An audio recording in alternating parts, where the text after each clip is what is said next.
മനയിലേക്ക് സ്വാഗതം. എനിക്ക് ഈ യുവജനോത്സവ സമയത്തൊക്കെ എത്ര ഉപയോഗിച്ചിട്ടുണ്ട് അറിയത്.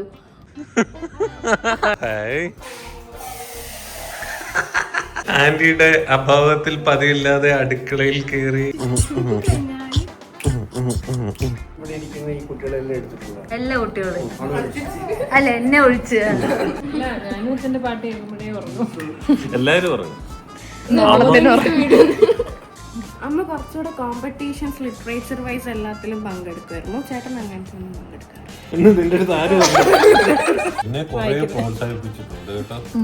അപ്പൊ നമ്മളുടെ അടുത്ത് ഇങ്ങനെ കുറച്ച് അല്ല ഇങ്ങനെ ഈ ഒറ്റപ്പാലം എന്നൊക്കെ പറയുമ്പോഴേ അവിടെ നമുക്ക് ആദ്യം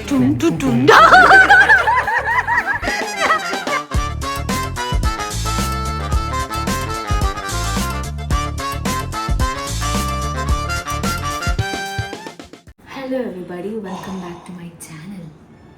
എല്ലാവർക്കും സുഖമല്ലേ? ഇന്ന് ഒരു അതിഥി വരാൻ പോകുന്നു. കുറേ അതിഥികൾ വരാൻ പോകുന്നു. മഹത്തായ ദിനം വരാൻ പോകുന്ന മഹത്തായ ദിനം. എൻ്റെ മനയിലേക്ക് സ്വാഗതം. പുതിയ ലൈറ്റ് മേടിച്ച് എൻ്റെ ഷോ ആണ് നിങ്ങൾ കണ്ടുകൊണ്ടിരിക്കുന്നത്. ഡാൻസ് വീഡിയോസ് ഒക്കെ ചെയ്യാൻ വേണ്ടിയിട്ട് ഞാൻ പുതിയ ലൈറ്റ് മേടിച്ചു. ഇങ്ങനെ ഉണ്ട്, പല പല കളറൊക്കെ ആക്കട്ടോ നമുക്കിത്, ഡിഫറെൻറ്റ് കളേഴ്സ്. മതി കാര്യത്തിലേക്ക് കിടക്കണം. അപ്പം അങ്ങനെ ഇന്ന് അതിഥി എന്നൊന്നും പറയാൻ പറ്റില്ല കേട്ടോ. അത്യാവശ്യം എൻ്റെ അച്ഛനും അമ്മയും ചേച്ചിയും ഭാനും എല്ലാവരും പെട്ടെന്നുണ്ടായൊരു പ്ലാനാണ്. ഞാൻ അരമണിക്കൂർ മുന്നേ വിളിച്ചു പറഞ്ഞാണ് അവരിവിടുന്ന് പുറപ്പെടുന്നു എന്നുള്ള. ഫ്ലാറ്റ് ഞാൻ പറഞ്ഞ പോലെ തലകുത്തി കിടക്കുകയാണ്. അപ്പം എനിക്കതൊക്കെ ഒന്ന് വൃത്തിയാക്കണം. പിന്നെ കുറേ പേര് ചോദിച്ചിരുന്നു എന്താ അങ്കിളിനെയും ആൻറ്റീനെയും താരച്ചേച്ചീനെയും ഭാനുവിനെയും ഒന്നും വ്ളോഗിൽ കാണിക്കാത്തതെന്നൊക്കെ. എന്താ കാണിക്കാത്തത്? അങ്കിളിന് അവിടെ എന്താ പറയുക, സ്കൂളിൻ്റെ കാര്യങ്ങളും കമ്മിറ്റ്മെൻറ്റ്സും ഉണ്ട്. അപ്പോൾ അവർക്ക് അങ്ങനെ എപ്പോഴും അവിടുന്ന് വിട്ട് നിൽക്കാൻ പറ്റില്ല. ആൻറ്റിക്കും ഉണ്ട്, പിന്നെ ചേച്ചിക്ക് ക്ലിനിക്ക് ഉണ്ട്, ഭാനുവിന് 9th സ്റ്റാൻഡേർഡ് ആണ്, ക്ലാസ് ഉണ്ട്, എക്സാംസ് ഉണ്ട്. അപ്പോൾ അതാണ് അവരെ സ്ഥിരം കാണാത്തത്. അപ്പം നമുക്കിനി വേഗം ഇവിടെയൊക്കെ വൃത്തിയാക്കാം അല്ലേ? കണ്ട് ബോധം കെട്ട് വീഴില്ലെങ്കിൽ അങ്ങോട്ട് എൻ്റെ എല്ലാവരും. 2 ദിവസമായിട്ട് അമ്മ വീട്ടിലില്ലാത്തതുകൊണ്ട് ഞങ്ങൾ ഫ്ലാറ്റിനെ തല കീഴായി നിർത്തിയിരിക്കുകയാണ്. അമ്മ നാട്ടിൽ പോയിരിക്കുക, അമ്മയ്ക്ക് അവിടെ കുറച്ച് ആവശ്യങ്ങളായിട്ട് അങ്ങോട്ട് പോയിരിക്കുകയാണ്. ഓക്കെ, അപ്പോൾ നമുക്ക് ക്ലീൻ ചെയ്യാം. എന്നിട്ടൊന്ന് ഞാൻ മെനക്കി നിന്നിട്ട് അവർ വരണത് നമുക്ക് എന്നിട്ട് എടുക്കാം. ഓക്കെ.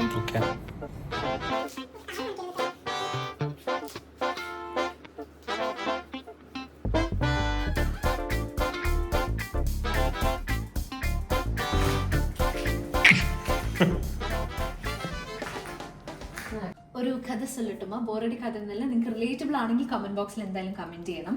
ഞാനൊക്കെ ടീനേജ് കാലഘട്ടത്തിൽ ഈ ഫേസ് വാഷ് എന്നുള്ളൊരു ടേം പരിചയപ്പെടുന്നത് തന്നെ ഈ ബ്രാൻഡ് വെച്ചിട്ടാണ് കേട്ടോ. എനിക്ക് തോന്നുന്നു ഒരുവിധം എല്ലാവരും ഗേൾസ് ആൻഡ് ബോയ്സ് ചിലപ്പോൾ ഈ ഒരു ബ്രാൻഡിൽ നിന്നായിരിക്കും ഈ ഫേസ് വാഷ്. നമ്മളൊക്കെ പണ്ട് സോപ്പല്ലേ ഉപയോഗിച്ചിരുന്നു മുഖത്ത്, പിന്നല്ലേ പെട്ടെന്ന് ഫേസ് വാഷാണ് യൂസ് ചെയ്യേണ്ടത്, മുഖത്ത് കുറച്ചുകൂടി ജെന്റിൽ എന്നൊക്കെ പറഞ്ഞു വന്നത്. അപ്പോൾ തൊട്ട് എനിക്ക് പരിചയവും ഞാൻ ഉപയോഗിച്ചിട്ടുള്ളൊരു ബ്രാൻഡാണ് ഹിമാലയയുടെ പ്യൂരിഫൈ നീം ഫേസ് വാഷ്. ഇപ്പം I am going back to basics എന്ന് വേണമെങ്കിൽ പറയാം. എനിക്ക് ഈ പ്രഗ്നൻസി റിലേറ്റഡ് ഇഷ്യൂ ആയിട്ട് കുറച്ച് പിമ്പിൾസ് ഒക്കെ വന്നിട്ടുണ്ട്. ആദ്യമായിട്ട് തന്നെ മുഖത്ത് ഇങ്ങനെയൊക്കെ വരണം. അപ്പോൾ ഞാൻ വിചാരിച്ചു നമ്മുടെ പഴയ ഇതിലേക്കൊന്ന് സ്വിച്ച് ചെയ്താലോ, അതൊന്ന് ട്രൈ ചെയ്താലോ എന്ന്. തീർച്ചയായിട്ടും ഏതാ ഫേസ് വാഷ് ഫസ്റ്റ് യൂസ് ചെയ്തിട്ടുള്ളത്? ഹിമാലയ അല്ലേ? എനിക്കവിടെ കുറേ പേര് ഇത് തന്നെ ആയിരിക്കും. നമുക്ക് എന്താ അറിയില്ല, ചിലപ്പോൾ ഇത് ആയുർവേദം അല്ലെങ്കിൽ അങ്ങനെ ഒരു നാച്ചുറൽ പ്രോഡക്ട്സ് യൂസ് ചെയ്തിട്ടാണല്ലോ, അതുകൊണ്ടായിരിക്കും നമ്മൾ ചിലപ്പോൾ എല്ലാവരും ഇത് ട്രൈ ചെയ്തിട്ടുള്ളത്. അപ്പം ഇന്ന് ഞാൻ അത് വെച്ചിട്ടാണ് മുഖം കഴുകുന്നത്. Okay, purifying neem face wash എന്ന് പറഞ്ഞാൽ നമുക്ക് നീം പറയാം. വേപ്പിലേക്ക് ഒരുപാട് ആൻറ്റി ബാക്ടീരിയൽ പ്രോപ്പർട്ടീസ്, ഈ കുരുവിനൊക്കെ കുറയ്ക്കാനുള്ള അങ്ങനത്തെ ഒരു കഴിവുണ്ട് ഈ നീമിന് എന്നുള്ളത്. ആൻഡ് ഇത് 100% നാച്ചുറലി ഡിറൈവ്ഡ് നീം എന്നാണ് എടുത്തിരിക്കുന്നത്. ഇത് 99.9% പിമ്പിൾ കോസിങ് ബാക്ടീരിയ കൊല്ലും എന്നാണ് പറയുന്നത് കേട്ടോ. പിന്നെ നമുക്കിത് ഉപയോഗിച്ചിട്ടുള്ളതുകൊണ്ട് നമുക്ക് തന്നെ അറിയാം, ഇതിൻ്റെ ആ യൂസ് ചെയ്യുമ്പോൾ തന്നെ ഭയങ്കര ഒരു ഫ്രഷ് ആൻഡ് ക്ലീൻ ഫീൽ അല്ലേ ഇതിന്. ആ നമ്മുടെ മുഖത്തെ ഡേർട്ടും ഇമ്പ്യൂരിറ്റീസും ഒക്കെ കംപ്ലീറ്റ്ലി വാഷ് ഓഫ് ചെയ്യുന്നു. നമുക്കത് ഉപയോഗിക്കുന്ന, ഞാനിത് പറയണ്ട, നിങ്ങൾക്ക് ചിലപ്പോൾ ഞാനിത് കൈ പിടിക്കുമ്പോൾ തന്നെ ഇതിൻ്റെ മണമൊക്കെ വേദണ്ടാവില്ല. എനിക്ക് ഭയങ്കര നൊസ്റ്റാൾജി അടിക്കുന്നുണ്ട്. ഓൾസോ ഇത് സോപ്പ് ഫ്രീ ആൻഡ് പാരബൻ ഫ്രീയും ആണ്. അപ്പോൾ യൂസ് ചെയ്യേണ്ടത് ഞാൻ പറഞ്ഞു തരേണ്ട ആവശ്യമൊന്നുമില്ല. ആദ്യം മുഖം കഴുകുക, നമുക്ക് വേണ്ട അത്ര എടുക്കുക. Gently massage. എനിക്ക് ഈ യുവജനോത്സവ സമയത്തൊക്കെ എത്ര ഉപയോഗിച്ചിട്ടുണ്ട് അറിയോ ഇത്.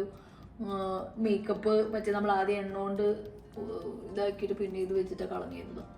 ട്വൈസ് ഡെയിലി യൂസ് ചെയ്താൽ ബെറ്റർ റിസൾട്ട്സ് കിട്ടും. ഇത് ട്രൈ ചെയ്ത് നോക്കുമെന്ന് ഞാൻ പറയേണ്ട ആവശ്യമില്ലല്ലോ, ബിക്കോസ് ഓൾറെഡി നിങ്ങളതൊക്കെ ട്രൈ ചെയ്തിട്ടുണ്ടാവും. ഇനി ട്രൈ ചെയ്യാത്തവരുണ്ടെങ്കിൽ you can buy it from Amazon, Flipkart, Nykaa or Himalayas official website and app. Okay, or app and app. Description ബോക്സിലെ ലിങ്ക് നോക്കിക്കഴിഞ്ഞാൽ അതുവഴി പർച്ചേസ് ചെയ്യുകയാണെങ്കിൽ യു വിൽ ഗെറ്റ് 30% ഡിസ്കൗണ്ട്. അപ്പം അത്രേ ഉള്ളൂ. സോ ആൻറ്റി അങ്കിൾ വരാറായി. അപ്പം നമുക്ക് ഗുൽസൂനെ എടുത്തിട്ട് അവരെ നമുക്ക് സ്വീകരിക്കാം.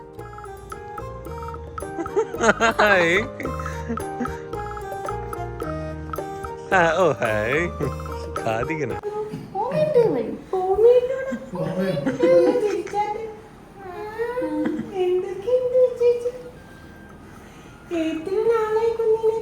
അടിക്കാൻ വരുവാണോ അമ്മേ?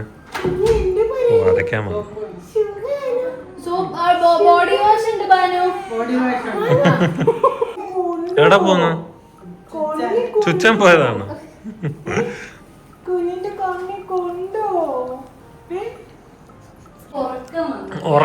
ഉറക്കം വരുമ്പോ ഒരു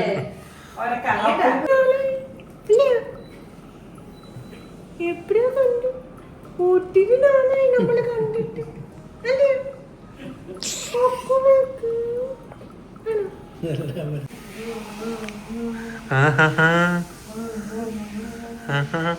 ഇതൊരു ബ്ലാക്ക് ക്യാറ്റ്.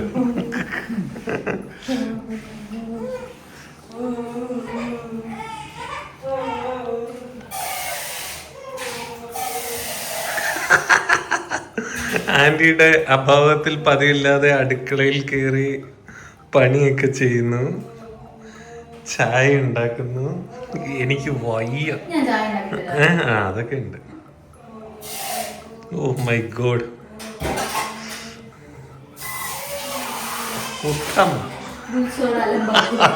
അലമ്പാക്കുന്നു.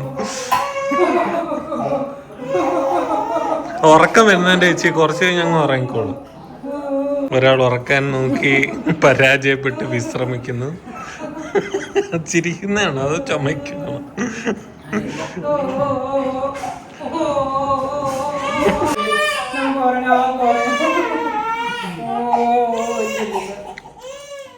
ഗുൽസു അങ്ങനെ അത്ര എളുപ്പത്തിൽ ഉറങ്ങുന്ന ആളല്ല. അപ്പോൾ അതിനുശേഷം ഞാൻ ഗുൽസുവിനെ പിടിച്ച് ഉറക്കി. ഇപ്പോൾ ഉറക്കമൊക്കെ എണീറ്റ് കൂടിയൊക്കെ കഴിഞ്ഞ് അടുത്ത ദിവസത്തെ കാഴ്ചയാണ് നിങ്ങൾ കാണുന്നത്.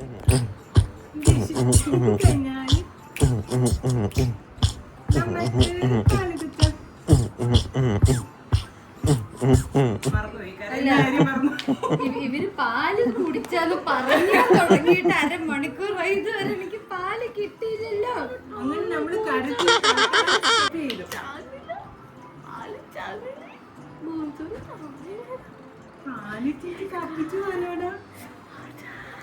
എന്റെ സൗണ്ട് വെളി വരുന്നില്ല, കാറ്റ്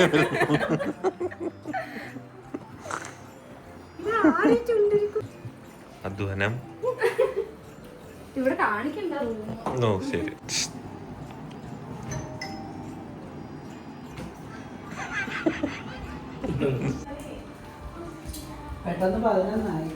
ആണോ? ഓഹോ, ഒരുപാട് ജോലിയല്ലേ?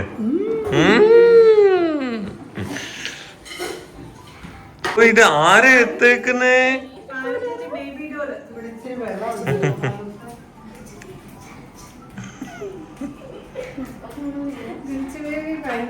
സ്റ്റൈലിലൊക്കെയാണ്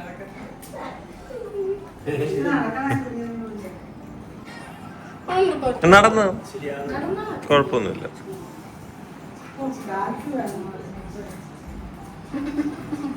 അങ്ങനെ നമ്മൾ രാവിലെ എണീറ്റ് ബ്രേക്ക്ഫാസ്റ്റ് ഒക്കെ കഴിഞ്ഞ് ഗുൽസുന്റെ കുളിയൊക്കെ കഴിഞ്ഞ് സെറ്റ് ആയിട്ടിരിക്കുകയാണ്. പറയൂ, ഇന്നെന്താ പരിപാടി? ഇന്ന് ഇവര് ഉടനെ പോവാണ്. ശരി, ഇന്ന് എന്താ പരിപാടി എന്ന് ചോദിച്ചപ്പോ ഇന്ന് ഇവര് പോവാണ്. കാരണം സാറ്റർഡേ സൺഡേ വരാൻ പറ്റുള്ളൂ. ഇവളുടെ സ്കൂളിന്റെ അവധിയും ധാരചേച്ചിയുടെ ക്ലിനിക്കിന്റെ അവധിയൊക്കെ നോക്കിയിട്ട് എന്നിട്ട് സൺഡേ ഒരു 3 മണിയൊക്കെ ആകുമ്പോഴത്തേക്ക്, ഇന്ന് സൺഡേ അപ്പം 3 മണിയൊക്കെ ആകുമ്പോഴത്തേക്ക് പോകും. അങ്ങനെ. അങ്കിൾ എത്ര കുട്ടികളെ എടുത്തിട്ടുണ്ട്? എല്ലാ കുട്ടികളും അല്ല, എന്നെ ഒഴിച്ച് ബാക്കി ഈ കുട്ടികളെല്ലാം എടുത്തിട്ടുണ്ട്. കുട്ടികളെ ആരെങ്കിലും വിശ്വസിക്കുമോ? ഏത് കുട്ടികൾ ഇത്തിരി വല്ലാണ്ട് വളർന്നു ഇപ്പോൾ ഈ കുട്ടി എടുത്തുകൊണ്ടിരിക്കും. ആണടാ ലന്തം വിട്ടിരിക്കണ.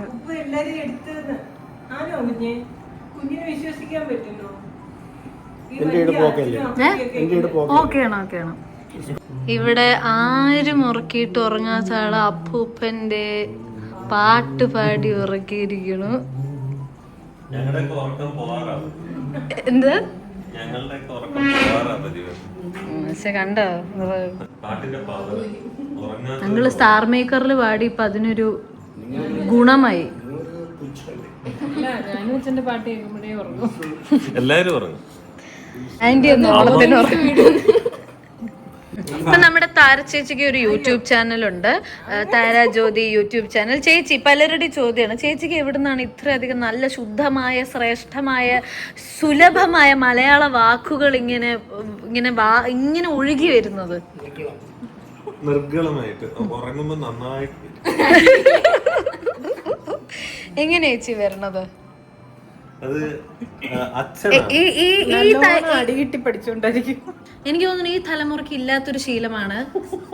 ഞാൻ പറയട്ടെ, സീരിയസ് ആയിട്ടോട് പറഞ്ഞോണ്ടിരിക്കുക, ഈ തലമുറയ്ക്ക് ഇല്ലാത്തൊരു ശീലം ചേച്ചിക്കുണ്ട്. എന്താ? ഈ തലമുറയ്ക്ക് വായന. വായിച്ചാൽ വളരും, വായിച്ചില്ലെങ്കിൽ വളയും എന്ന് കേട്ടിട്ടില്ലേ? നമ്മളൊക്കെ വളഞ്ഞു, ചേച്ചി ഇപ്പോഴും വളരുന്നുണ്ട് വായിച്ചിട്ട്. എന്ത് വളയരുതെന്ന് പറഞ്ഞു. വളയരുത്. അമ്മ കുറച്ചുകൂടെ കോമ്പറ്റീഷൻസ് ലിറ്ററേച്ചർ വൈസ് എല്ലാത്തിലും പങ്കെടുക്കുമായിരുന്നു. ചേട്ടൻ അങ്ങനത്തെ ഒന്നും പങ്കെടുക്കാറില്ല. ഇന്ന് നിന്റെ അടുത്ത് ആരും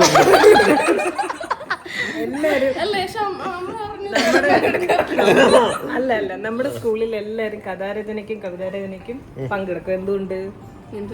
ടെൻഷൻ ഇല്ല. അയ്യോ, അതിനും ടെൻഷൻ ഉണ്ട്, അതിന്റേതായ ഒരു ടെൻഷൻ. ചുമ്മാ പോയിരുന്ന് എഴുതാം. പിന്നെ ക്ലാസ് മിസ്സാക്കി അവിടെ പോയിരുന്ന് ക്ലാസ് കട്ട് ചെയ്ത്. പക്ഷെ അത് എഴുതാനൊരു കഴിവ് വേണം. സ്കൂളിൽ പഠിക്കുന്ന സമയം മുതലേ ഈ കലാപരിപാടികളിലൊക്കെ പങ്കെടുക്കാൻ ഭയങ്കര ഇൻട്രസ്റ്റ് ആയിരുന്നു. ഭയങ്കര താല്പര്യം. ഡാൻസിൽ, സംഗീതം. പക്ഷെ അതൊക്കെ കുട്ടിക്കാലം മുതലേ നമുക്ക് പഠിപ്പിക്കാൻ സാധിച്ചില്ല, നമ്മുടെ ഒരു പോരായ്മയാണ്. പക്ഷെ എന്നാലും അതിൻ്റെതായിട്ടുള്ള ഒരു കലാബോധം ഇപ്പോഴും ഇവിടെ ഉള്ളിലുണ്ട്. ഒരു കലാവാസന ഉണ്ട് ചേച്ചിക്ക്. എല്ലാത്തിനും ചുമ്മാ പങ്കെടുക്കുമ്പോ എല്ലാ കാര്യമൊന്നുമില്ല. അല്ല, പാർട്ടിസിപ്പേഷൻ അത് വേണ്ട കാര്യമാണ്. അതും പിന്നെ ഇതെല്ലാം ഇരുന്ന് വായിക്കും. കൈ കിട്ടുന്ന ഏത് പുസ്തകമെങ്കിലും, ബാലരമയായാലും പുരാണങ്ങളായാലും എല്ലാം വായിക്കും. പക്ഷെ ഇപ്പോഴത്തെ വായിക്കുന്നില്ലേ? ഇപ്പൊ പിന്നെ എനിക്ക് പഠിക്കാൻ ഇഷ്ടം പോലെ ഉണ്ടായിരുന്നല്ലോ. അപ്പൊ പിന്നെ നമ്മള് വേറെ ഇതാവും, വായന കുറയും. പക്ഷെ പഠിക്കാനും വായിക്കണല്ലോ. പഠിക്കാനാവുമ്പോ നമ്മള് പിന്നെ ചേച്ചി എനിക്ക് തോന്നുന്നു ആയുർവേദം കൂടി ആവുമ്പോ ഈ സംസ്കൃതവും കുറച്ചുകൂടി നല്ല ഇത്, എനിക്ക് തോന്നുന്നു അതിന്റെ ഒരു ഇൻഫ്ലുവൻസ് ഉണ്ട് തോന്നുന്നു. അല്ല, നമ്മുടെ സമയത്തൊക്കെ ഈ ടീച്ചേഴ്സൊക്കെ നല്ലതുപോലെ നമ്മളെ പ്രോത്സാഹിപ്പിക്കുമായിരുന്നു. എന്ന് വെച്ചാല് നമ്മുടെ അടുത്ത് അധികം ആരും കാണത്തില്ല. എന്നെ കുറെ പ്രോത്സാഹിപ്പിച്ചിട്ടുണ്ട് കേട്ടോ. അപ്പൊ നമ്മളുടെ അടുത്ത് ഇങ്ങനെ അസംബ്ലിയിലൊക്കെ നിന്ന് അല്ല ഇങ്ങനെ കുറച്ച് വേർഡ്സ് ഒക്കെ തന്നിട്ടേ അതിനെ കുറിച്ച് സംസാരിക്കാനൊക്കെ പറയാറുണ്ട്. അപ്പൊ നമ്മള് പ്രസംഗിക്കാനും ഒക്കെ എനിക്ക് ഇഷ്ടമായതുകൊണ്ട് അങ്ങനെ കയറി സംസാരിക്കാം. പക്ഷെ നമുക്ക് കഴിവില്ല. പിന്നെ അപ്പൂപ്പൻ ഒരു മുഖ്യ കാരണമായിരുന്നു. അപ്പൂപ്പൻ ധാരാളം പുസ്തകം വായിക്കും. പിന്നെ അപ്പൂപ്പന്റെ കയ്യിൽ ഇഷ്ടംപോലെ കളക്ഷൻ ഉണ്ട്. അതുമായിട്ട് ഡിസ്കസ് ചെയ്യും, എല്ലാ ദിവസവും ഡിസ്കസ് ചെയ്യും. പിന്നെ ഈ സാഹിത്യ ക്വിസ് ഒക്കെ ഉണ്ടല്ലോ, അതിൽ എനിക്കും അപ്പച്ചിയുടെ മുഖം. ഞാൻ ക്വിസ് കേട്ടാ വഴി കൂടെ തിരിഞ്ഞു നോക്കും കൂടി ഇല്ലായിരുന്നു. അപ്പൂപ്പനെ ഒരു 4-5 അപ്പൂപ്പനെ ഒരു 10 പേജോളം ക്വസ്റ്റ്യൻ ആൻസറും എല്ലാം ആക്കി തന്നെ. എന്ന് വെച്ചാൽ അത് കഴിഞ്ഞിട്ട് വേറൊരു ക്വസ്റ്റ്യൻ വരത്തില്ല. അതുപോലെ ഫുൾ എല്ലാ സാഹിത്യകാരന്മാരെയും അവരുടെ ടെക്സ്റ്റുകളും എല്ലാം നമ്മളും പിന്നെ അതുപോലെ ഇഷ്ടമായിരുന്നു വായിക്കാൻ. ചേച്ചി ഒരു ബിഗിനേഴ്സിന് പറ്റിയൊരു ബുക്ക് റെക്കമെൻഡ് ചെയ്യോ?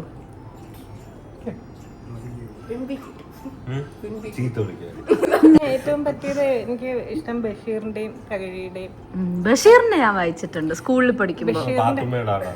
പാത്തുമ്മയുടെ ആട്, പിന്നെ മറ്റെന്താ വിശ്വവിഖ്യാതമായ മൂക്ക്, പിന്നെ ബാല്യകാല സഖി, ബഷീറിന്റെ ഭയങ്കര സിമ്പിൾ ലാംഗ്വേജ്. ഏറ്റവും നല്ലതാ ഇത് SK പൊറ്റക്കാടിന്റെ യാത്രാവിവരണം. ഞാൻ വായിച്ചു, നല്ല രസമാണ്. നമ്മൾ അറിയാതെ വായിച്ചു. എനിക്ക് ഏറ്റവും ഇഷ്ടപ്പെട്ട പുസ്തകം ജ്ഞാനപ്പാന. ഏറ്റവും ഇഷ്ട പുസ്തകം ജ്ഞാനപ്പാന. ജ്ഞാനപ്പാന കൃഷ്ണന്റെ ലീലകളൊക്കെ അല്ല എന്നുവെച്ചാല് ജ്ഞാനപ്പാന ഇല്ലാത്തതൊന്നുമില്ല. ശരിക്കും നമുക്ക് ഒരു സ്പിരിച്വൽ ഇതൊക്കെ തുടങ്ങണമെങ്കിൽ ജ്ഞാനപ്പാന വായിച്ചാൽ അതിനകത്ത് ഏറ്റവും ഒരു തുടക്കക്കാരനും വായിച്ചാലും നമുക്ക് ആ ലെവലിൽ മനസ്സിലാവും.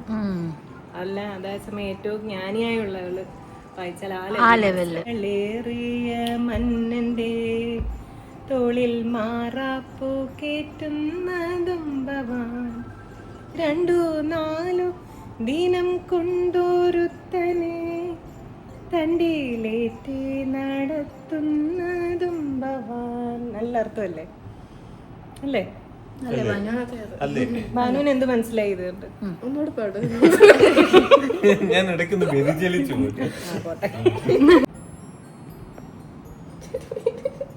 ഒറ്റപ്പാലത്ത് വീട് വെക്കുന്നതിനെ പറ്റി നല്ലൊരു, എനിക്ക് ഭയങ്കര ഇഷ്ടം. പണ്ട് ഈ ഒറ്റപ്പാലം എന്നൊക്കെ പറയുമ്പോഴേ അവിടെ നമുക്ക് ആദ്യം ഇങ്ങനെ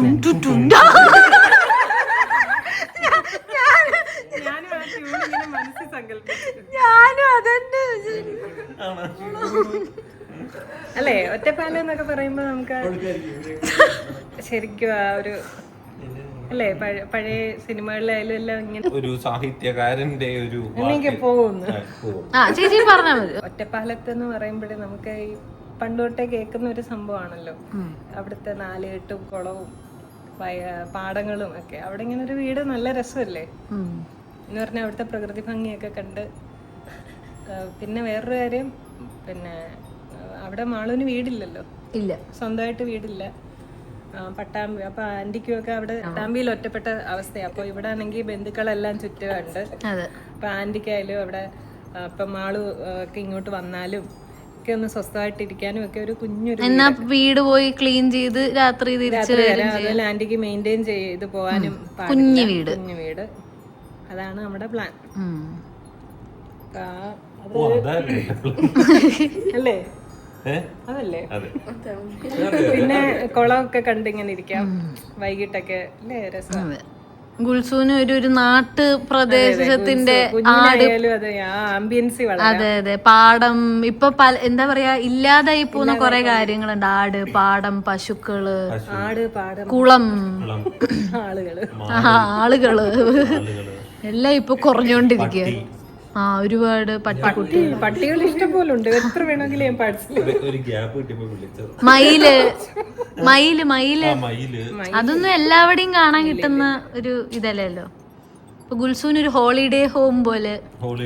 ഇവിടെ എറണാകുളത്താ പഠിക്കുന്നെങ്കിലും അവിടെ പോയി ഇങ്ങനെ പിള്ളേരുടെ അടുത്തൊക്കെ പറയുമ്പോ അവർക്ക് അതെ നാട്ടുംപുറം എന്നൊക്കെ പറയുമ്പോ കുട്ടികൾക്ക് നാട്ടുംപുഴം എന്റെ പുഴം മാത്രമല്ല കൊക്ക്. അത് കൊല്ലത്തില്ലേ കൊറ്റി? പാലക്കാട് കൊക്കെന്ന് പറയില്ലേ? കൊറ്റി കൊക്ക് പറയും. മറ്റേ ഇതിന്റെ തത്തയുടെ കൊക്ക് ഇതിന് ബീക്കിന് പറയും. സ്കുണ്ടോ? പാടുന്ന് വെറുതെ പറയും സ്കുണ്ടേ. ബീക്കിന് കൊക്ക് നല്ല പറയാ. കോമഡിക്കകത്ത് പറയുന്നില്ലേ തത്തയ്ക്ക് സ്കുണ്ടുണ്ട്.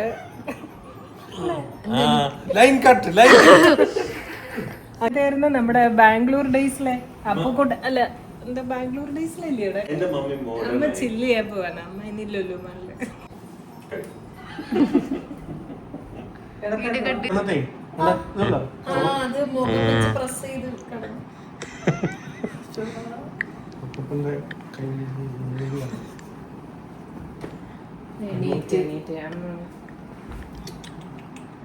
അത് ഈ പൊസിഷനില് നല്ല രസമാണ്. നമുക്ക് ഫുഡ് കഴിക്കാൻ പോവാം. കുൽസൂന് പാവം നമ്മൾ ഏത് ഹോട്ടലിൽ പോയാലും ഒരേ മെനു അല്ലേ? ഏത് ഹോട്ടലിൽ പോയാലും ഒരേ മെനു.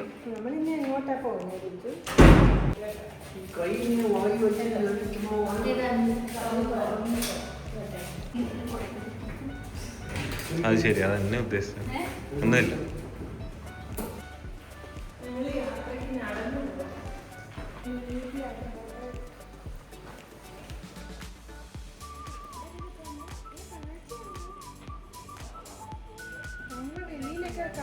അച്ഛനെ കണ്ടോ? ഭാനു അമ്മായിയും ഒരേ വേഷത്തിൽ. അമ്മായി മോള് ഒരേ വേഷത്തിൽ. ഭാനുവിനല്ലേ നീളം വെച്ച് കിടക്ക്. ഹീൽസ് ഊരടി. അയ്യോ വേണ്ട ചുമ്മാ അവിടെ കുറെ പേര് കാത്തിരിക്കുന്നുണ്ട്.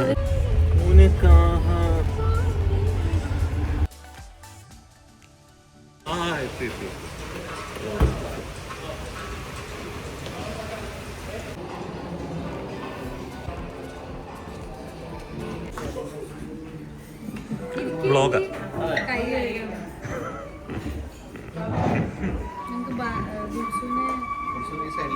ആ ഗുൽസനെ സൈഡിൽ ഇരുത്താം. ദീപോട്ടൻ നാട്ടിലുള്ള ടൈമായിരുന്നു. അപ്പോൾ ദീപോട്ടൻ പറഞ്ഞാൽ നമുക്ക് എല്ലാവർക്കും കൂടി ലഞ്ച് ഒരുമിച്ച് കഴിക്കാം.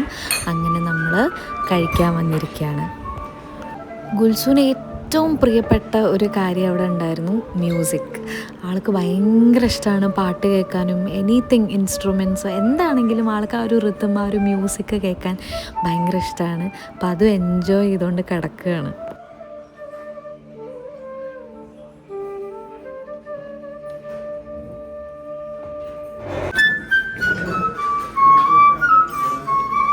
ഏറ്റവും ചിരിക്കുന്നുണ്ട്.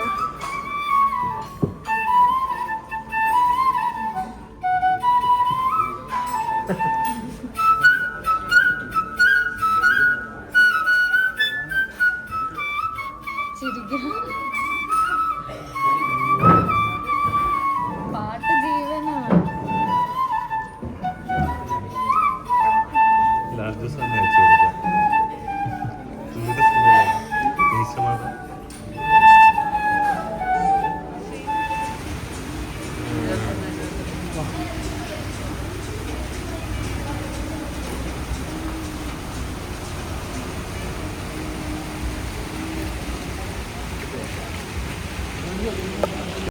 സത്യം പറഞ്ഞൊരു പ്രോപ്പർ വൈൻഡപ്പ് എടുക്കാനൊന്നും പറ്റിയില്ല. എന്തായാലും വളരെ ഒരു നല്ല ദിവസമായിരുന്നു. പക്ഷെ ഒരു വളരെ പെട്ടെന്ന് ഇതേ പോയി ഇതാ വന്നു എന്ന് പറഞ്ഞൊരവസ്ഥയായിരുന്നു. എല്ലാം വളരെ ഷടപടയായിരുന്നു. അപ്പോൾ എന്തായാലും നമ്മൾ എൻജോയ് ചെയ്തു. അങ്ങനെ ഒരു വ്ളോഗ് എടുക്കണം എന്ന് വിചാരിച്ച് എടുത്തൊരു വ്ളോഗെല്ലാം നിങ്ങൾക്ക് കണ്ടപ്പോൾ മനസ്സിലായിട്ടുണ്ടാവും. ഞങ്ങൾ വെറുതെ അവിടെയുള്ള റാൻഡം കോൺവെർസേഷൻസും കാര്യങ്ങളാണ് ഇതിൽ കാണിച്ചിട്ടുള്ളത്. അപ്പോൾ എല്ലാവർക്കും ഇഷ്ടപ്പെട്ടു എന്ന് വിശ്വസിക്കുന്നു. സോ അടുത്തൊരു വീഡിയോ ആയിട്ട് വരുന്നവരെ children take care. Bye bye.